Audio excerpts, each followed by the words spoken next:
Shalom, beautiful, and welcome to my channel. My name is JoJo, and this is another episode of What's Growing with JoJo. I decided to do a little sit-down video. It's a little bit different than what I've been doing, but I've received a lot of questions on what did we do to start our raised garden bed, what did we add to our bed, and what are we adding to our soil to assist us in our garden.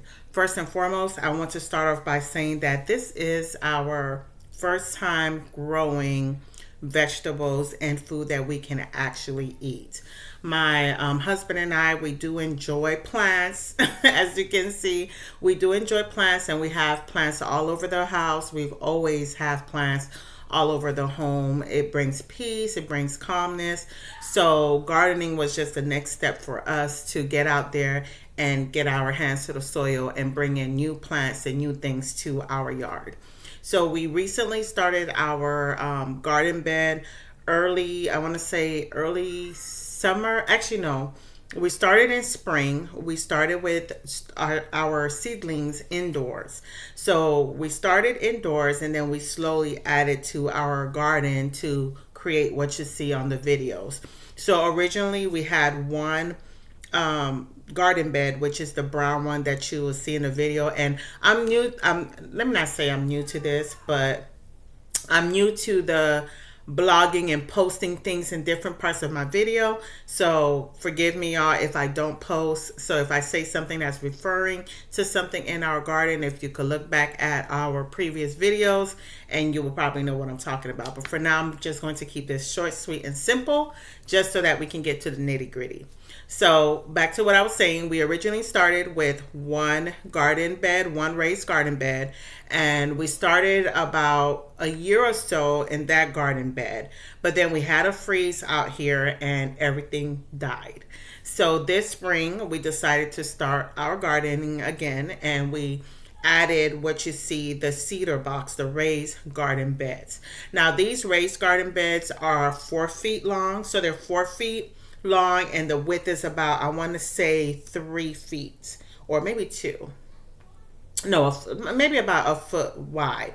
So 4 feet long and about a foot wide. And we wanted to do the square foot gardening method, because we wanted to have a little bit more control of what we grew in that specific box, and it would kind of organize our garden a little bit better. So what we started with these 4-foot raised garden bed, it's pretty deep. So to fill them up, it does take quite a lot. Now, I did watch a lot of YouTube. Thankfully for YouTube University, there's a lot of information on here where you can learn and see what others have done to kind of build up their garden bed. So the first thing I decided to do, because we both, we all love Amazon, and I'm pretty sure we have Amazon boxes and everything lying around the house. So what we originally did with all of the garden beds is we started filling them up with cardboard. Now, when you are using cardboard, you want to make sure that you're not using cardboard that have any type of shiny coating to it or tape on it.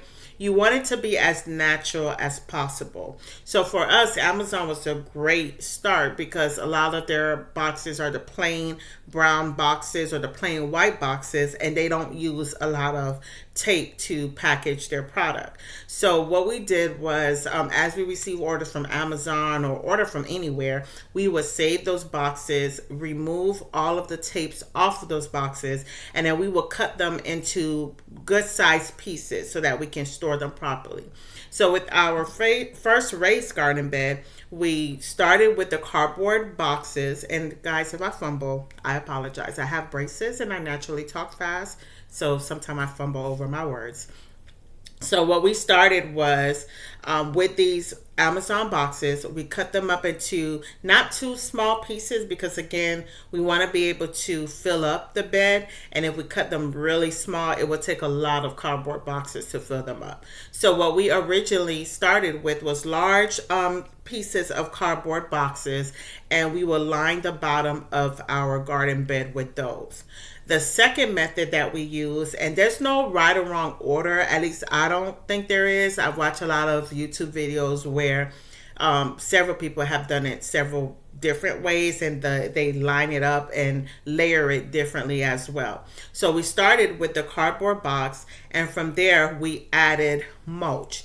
Now the mulch you want to use mulch that is not dyed. Now I know sometimes the stores sell like the red mulch, the black mulch, all of those mulches that are dyed. You don't want to use that. You want to use like the plain brown mulch that has not been dyed, no chemical has been added, it's just the wood chip.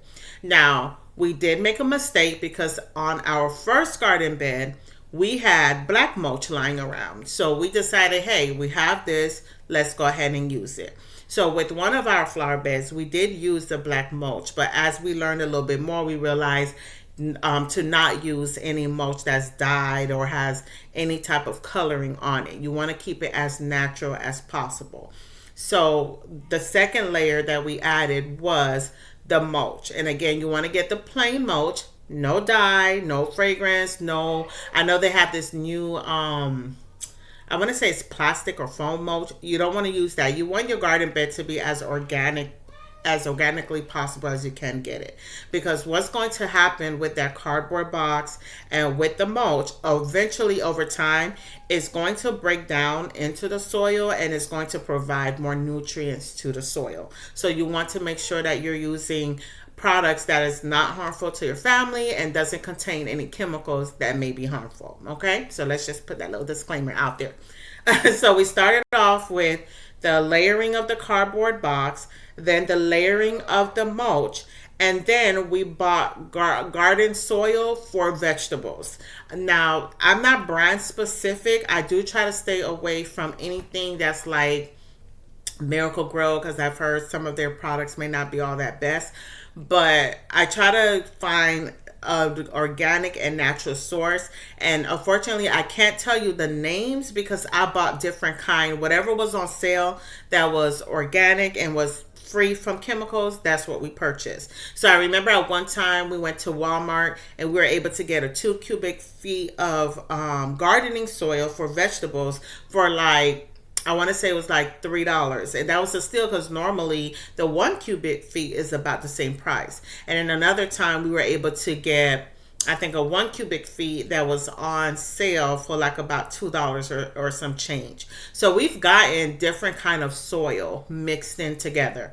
So we've gotten the vegetable gardening soil, and we used about 2 bags, because it does say you can use about 1 cubic feet per, I want to say, and don't quote me on this, I want to say about 1 and it's also based on the size of your garden bed. In our garden bed, they're long, but they're not really huge. So I want to say we use about 2 bags of gardening soil for the third layer. So we have the cardboard box, the mulch, the gardening soil. Then the fourth thing we added was the top level of just potting soil on top, and the potting soil contain some peat moss in it, and that's basically to kind of help retain the moisture level in the soil, because we're in an area where we've been cracking over 100 degrees every day.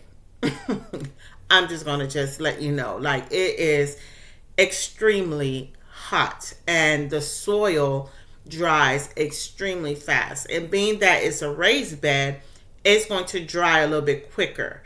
Okay, so just to plug that right in there. So we put the little soil, the top soil that contained the peat moss, to kind of help us retain some moisture in our soil, and also to keep it cool. Because what was happening is we will water it, and literally not even an hour later, it's as if we never added anything. The soil would be dry, like dry. So we added that layer on top, and then the final thing we've added was, and this is what we've added this recently because we didn't have it before, but my husband and I was trying to figure out a way to not have to water our vegetable garden like every single day, because every single day everything was looking dry. So on YouTube University, of course, someone mentioned using pine straw. So we went to our local nursery and we purchased a bale of pine straw. And I want to say it was about $29. It's really inexpensive. There's also another one called Easy Straw. We tried to find it at our local Tractor Supply store, and they didn't have it. They were out of stock.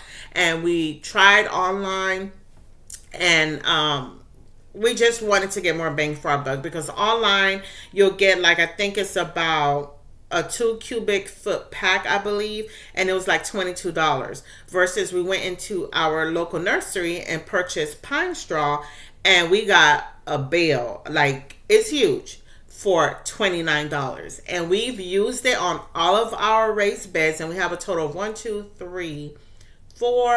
4 raised beds, plus we have several large whiskey barrel planters, and we were able to cover all of those with just that one bale. And we still, it's like, if you see the bale, it's as if we never even touch it. It's still a lot of straw left. So you get more bang for your buck getting a bale at your local nursery versus ordering like the Easy Straw that you will find on Amazon. Now, for those of you who probably can't find it at your local nurseries or your local Lowe's, you may have to order online, but I would suggest to first check your local nursery to see if they have any.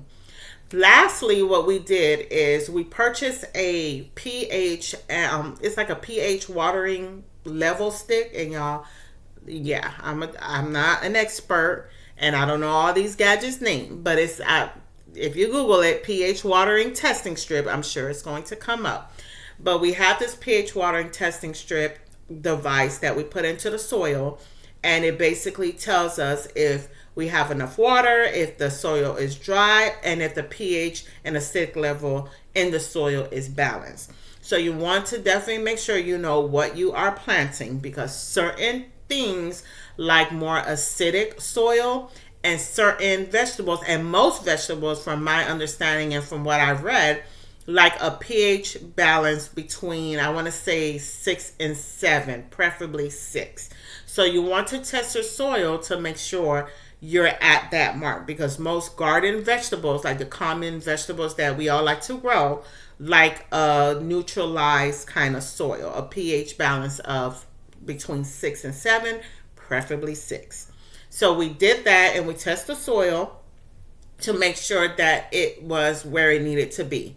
Now, with all your vegetables, especially like your tomatoes, even your green peppers, you have to feed your vegetable. Shout out to my sister. I don't want to butcher her name.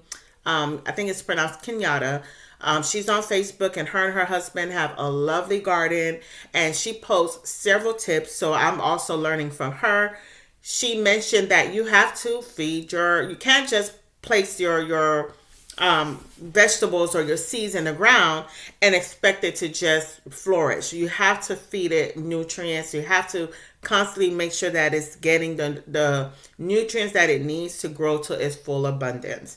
So what we purchased was bone meal. And you can find bone meal anywhere. You can find it at your local Walmart. It usually runs between $5 to $6, depending on where you're getting it from. I believe we bought ours for about $6 or $7 at our local Walmart.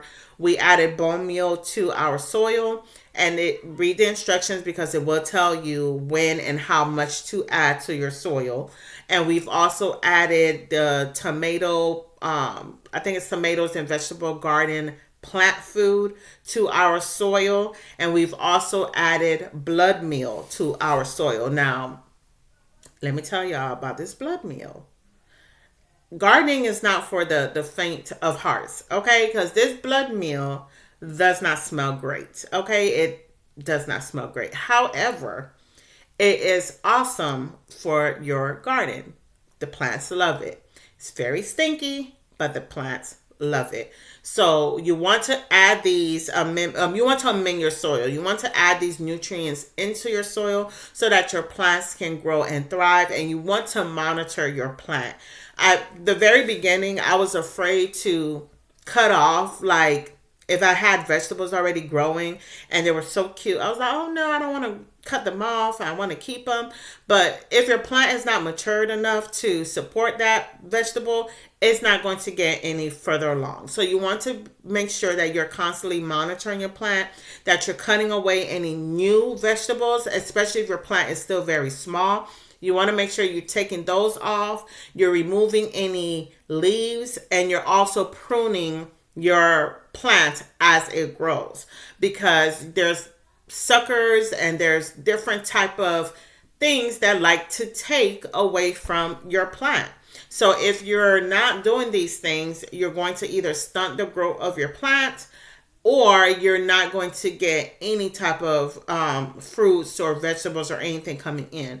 So at first I was trying to hold on to everything, but I've learned that you have to prune and you have to sacrifice those little cute little fruits and vegetables at the very beginning, because in the long run, when your plant gets larger and bigger and more healthier, you'll get more harvest. Okay, so don't be afraid to do those things.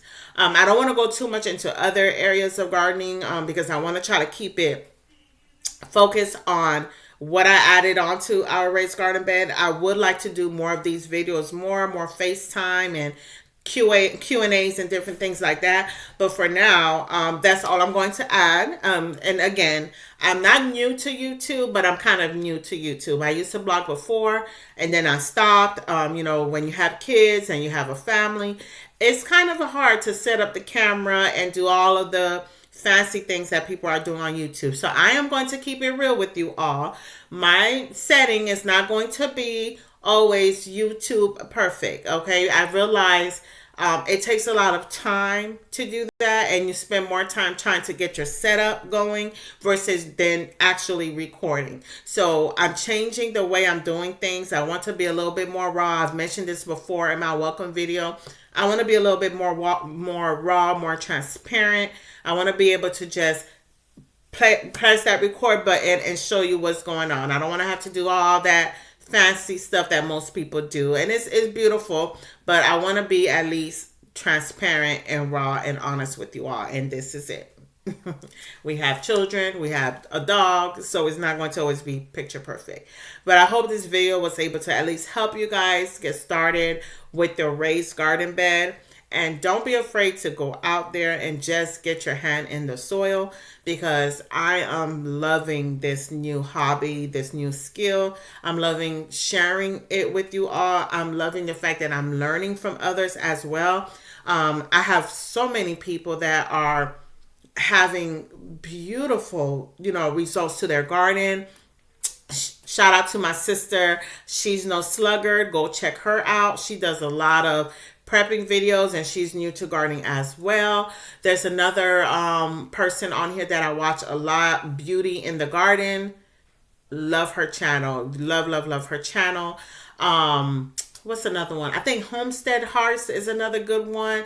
There's so many of us melanated women that's getting out there and touching back to our roots and getting this garden going. So don't be afraid to start somewhere. Share the knowledge, share the wealth, and trust me, it's a therapeutic process. I have the kids out there. It's all hands on deck. We're all out there learning new things, trial and error, because you are going to have some wins and you are going to have some losses, but it's all a learning experience, and that's what I'm enjoying about this whole gardening journey. So again, welcome to my channel. If you are new, like, comment, and subscribe and share, and welcome to the family of What's Growing with JoJo. And Lord's will, you guys stick with us and we continue to grow and learn. Shalom.